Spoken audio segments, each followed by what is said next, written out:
In this video, I'm going to explain to you why do you need proxies to do cold outreach from your accounts. What are some of the good proxy providers? What do you look for when buying a proxy, and what specific proxy is the best to buy for cold outreach? Okay, so again, I have here three providers that I've had experience with. Feel free to use any of them. Feel free to use any provider that you may find. This is just my recommendation. So let's get right into it. So the first one is private proxy. Now, before I jump in, I just quickly want to explain to you why we need proxy, right? So let's say you have one account, you're doing cold outreach. Let's say you're doing Twitter outreach, you're using XReacher, and you're just sending out messages.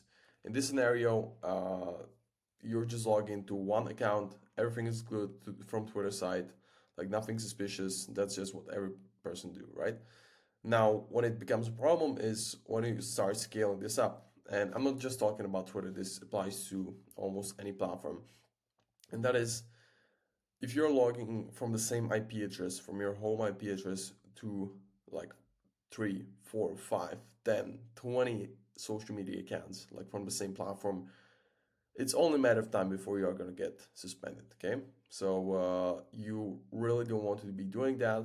And again, like it's going to be a lot of hassle if you're doing it that way, logging out, logging into browsers, and let me tell you, like it's not going to last long. So for this specific scenario where you have multiple of these social media accounts, and this also applies for like social media managers that are managing multiple accounts for your clients, like when it comes to content, all this does not apply only to cold outreach.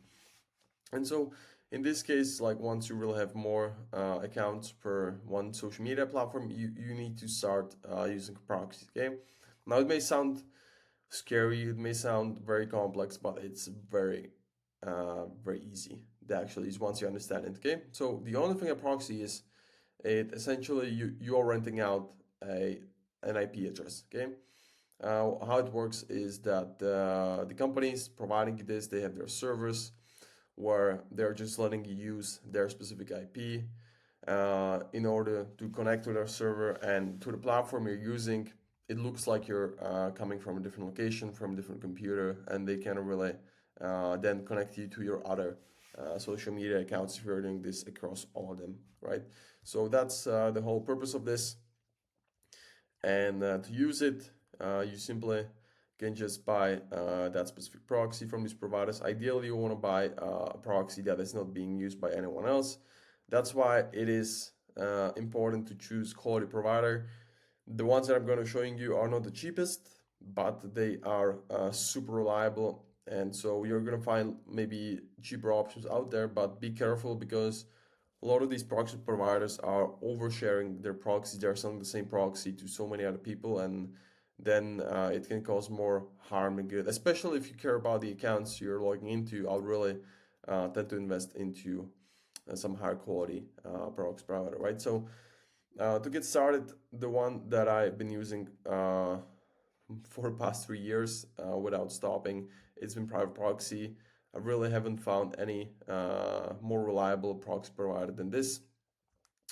But I know other people use some other proxy providers. That's why I also wanted to mention these. So private proxy, the number one. When it comes to, again, when it comes to like outreach accounts, social media accounts, I would tend to buy uh, something that's called residential proxies. So these are like residential proxies means that these are like physical proxies in some physical locations that you're renting out. You can buy data center proxies. These are from data centers, but I really tend to buy static residential proxy. That's going to be the best bet for you when it comes to this specific use case. And so just focus on that. Like you can be playing around with mobile proxies, you can be playing around with other sorts of proxies, but like if you don't understand what you're doing, just buy static residential proxies. This is also what I still do. Okay, so static residential proxies, and now for the providers. So my number one recommendation is always going to be private proxy. Now some people are, for example, using bar proxy. These are probably going to be one of the cheapest proxies out there you can buy. I know some people have good experiences with them. I've had mixed uh, experience. Like it's been good sometimes and not been the best. in other instances. So you can try it out, see if it's worth for you. And then web share, I know a lot of people also use web share. The problem with them, there are some, in my personal experience, I've found some problems with them, but they obviously have like a lot of good reviews, so you might be happy with them. So these are the three providers that I would recommend, right? So, and how it looks like, how to use the proxy.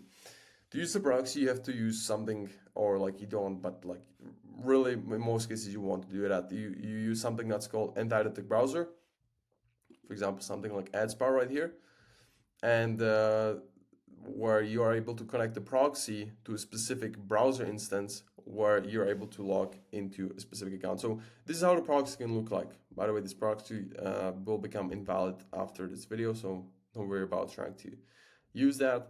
But you can see here, host, this is going to be the IP address, this is going to be the port, this is going to be the proxy username and proxy password. So you're going to receive it in this format, and this is how you import it into AdSpar. So next up, you just do is basically you can just create this profile right here. Don't worry about this. I'm gonna show you in the next video how to use this AdSpar thing or the entire the browsers. But just to give you idea, so right now we've opened up this browser, and if you go to IP Finder,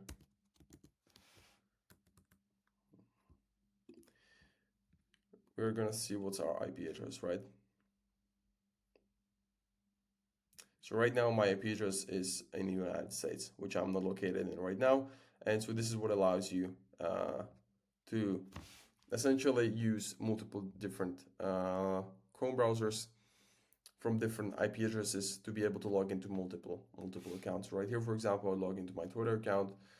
Then on the next browser, log into a different Twitter account, and so then you're just able to close it, open it. Like it makes your life so much easier. Okay, so it's really a must-have for anyone using multiple social media accounts. And yeah, so that's about it for this video. It's been a quick one. I just quickly wanted to explain for people I've been confused about proxy. I use them. It's really simple. And yeah, in the next video, I'm going to show you how to use anti-detect browser.